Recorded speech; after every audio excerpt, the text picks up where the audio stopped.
let's run the rule over 3 or 4 football games, folks. But really, I'm cheating it. I'm cutting corners because I've not seen most of these games.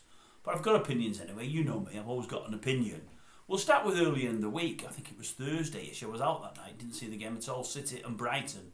Hoped Brighton might get something off City just to make the title running more interesting. Because it looks very much City's at this moment in time. Didn't expect Brighton to. But I heard TalkSport on Friday morning and Martin Keown, I know he's got his Arsenal blinkers on, but he was accusing Brighton of, to an extent, lying down. And even though I didn't see the game, I thought similar myself. I'm pretty sure they were at home, Brighton, but I may be wrong.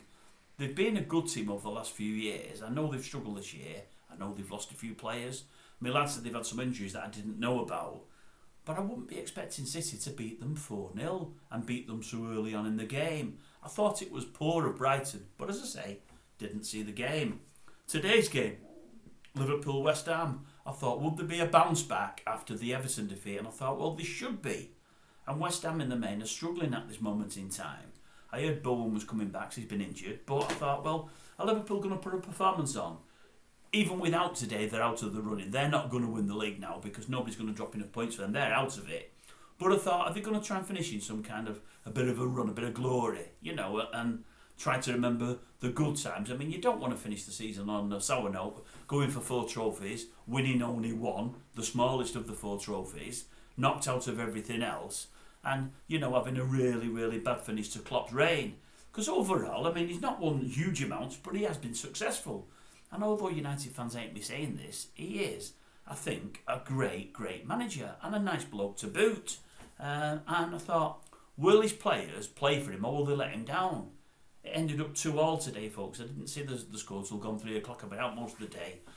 I think they've disappointed. I think they should have done better for him. Then I'm looking through the various news sources at 6 o'clock tonight and I see he's had a bit of a falling out with SALAH on the touchline. I believe SALAH wasn't picked. And I think Klopp called him up with 11 minutes to go. I think as West Ham equalised, wanted him to go on. And for some reason, Mo wasn't very happy. I think Jurgen and everybody else has got more reason to be unhappy with Mo over the last few weeks. Because at the moment, he can't hit a barn door. And he's gone from being an absolute world beater, as clinical as you like, to very, very wasteful. Maybe he's been practising with Núñez. I don't know. But anyway, I would suggest if you're a Liverpool fan, a really, really disappointing 2 points drop there. Then we go on to Man United. Before we hit them, let's go with Chelsea. I came up to tonight after recording. It's around about half time in the Villa game and Villa are 2-0 up. Chelsea had a lot of the ball but doing nothing with it. Had a goal disallowed by that Jackson. He misses most every chance in the world. But he put one away today. That looked a fantastic finish. Unfortunately, he was offside. I have noticed now they've clawed it back to 2-2. Don't know where it's going to finish up. But I wouldn't be surprised if Villa won. Although I don't think they really need the win. I think they're going to come fourth anyway. I'm pretty certain Spurs aren't going to catch them. So I don't think it's a problem for them whether they win, lose or draw today, Villa, but it's always nice to keep winning, I suppose.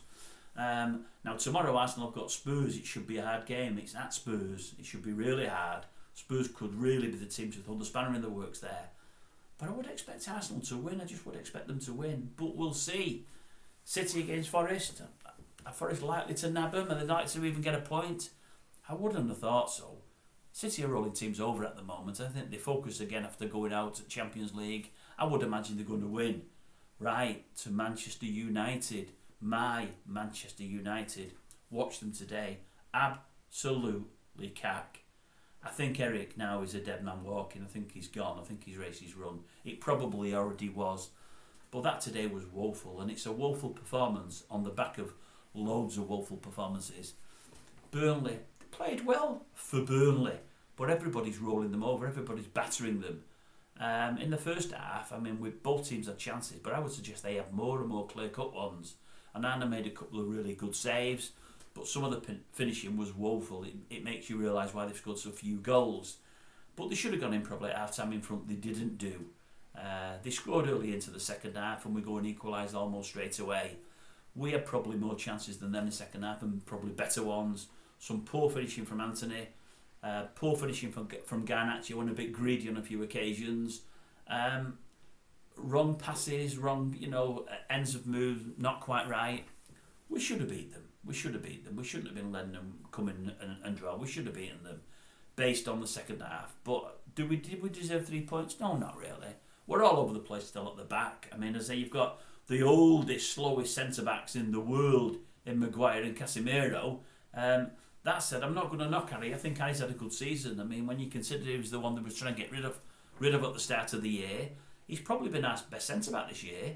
I'd put him even in front of Martinez, but Martinez hasn't played. That's the reason for that. Take Martinez away, I would imagine Harry's been our best centre-back. And I probably wouldn't get rid of him myself, but I'd only be playing him in either as a 3 centre-back or maybe as a substitute. That is unless we can get a wonderful centre-back to play with him who's going to play all season. And at this moment in time, we can't trust anyone to do that. But we looked all over the place. And as for the goal, there's the penalty.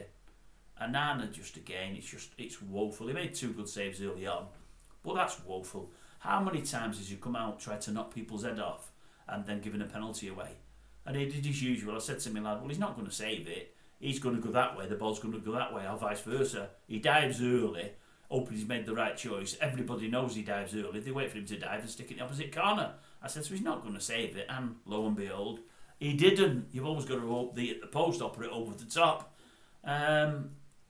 But why did he give the penalty away? He's being defended. He didn't have to go out for it. And he put the elbow in the guy. As soon as I seen it, I thought, well, that's a penalty. No problem at all. But United, they're just playing with it. Just all over the place. There's no idea. There's no set patterns. There's nothing. There's absolutely nothing there. And again, somebody was saying in the commentary I see, Anthony did really well there. He could have gone down, but he stayed on his feet and a great finish. He was doing that when he starts going down, and he thought, wait a minute, I can kick it as I go down. He had his head down when he kicked it. He wasn't looking at the ball or where he was going to place it. Luckily, it went in. But he didn't do much. Diallo came on again at a small cameo. Diallo looks a much better player for me. I can't understand how he's not been given a chance. Why didn't he start today and for the rest of the games for the rest of the season? And if he's good enough, keep him. If he's not, get rid. But what's going to happen with that boy is he's going to go out on loan again next year. Someone's going to come and sign him. He might, I'm not saying he definitely will, but he might do well somewhere else. And we'll think, why did we let him go? We've not given him a chance. Yet we've given Anthony chance after chance after chance. And he does nothing. He's what Roy Keane would call a bluffer. I don't even know what he means by a bluffer. Well, I do, but it's a weird term. But that, for me, is what Anthony is a bluffer. You know, he's a bluffer at winger, the same way Wan-Bissaka is at full-back. But just disappointing. But Eric's got to go. I mean, I like some things about him. And I like the fact that he promotes youth. I like the fact that he makes his mind up and sticks to his guns. I like all of that. But the thing is, the team many of them aren't playing for him. And they don't seem to have an identity, and there doesn't seem to be a plan B or a plan C. You know, and you think to yourself, well, he might get a couple of signings in the close season, a couple of good signings. He might get everybody back from injury. He has been butchered for injury more than most any team in the division, if not more than any team in the division. But you think to yourself, well, will certain people who aren't playing for him this year round play for him next year? Because he's already got to turn them round to start with. And whether they do or not, has he got the tactical nous to make us a great team? Last year I thought maybe yes, but this year you see nothing there that makes you have any confidence in him. Nothing at all. So you've got Klopp leaving and his team letting him down.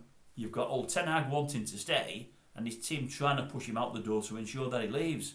Really, really, really poor. For a United fan to watch that today, it was just woeful. I mean, getting 3 points isn't going to help us. We're not playing for anything. You know, we might be playing for that Europa League, but I'm not bothered about that. So we're playing for nothing. But we should be finishing the season with wins, ready for next season. We're Manchester United when all's said and done. We're playing like Carlisle United. Woeful.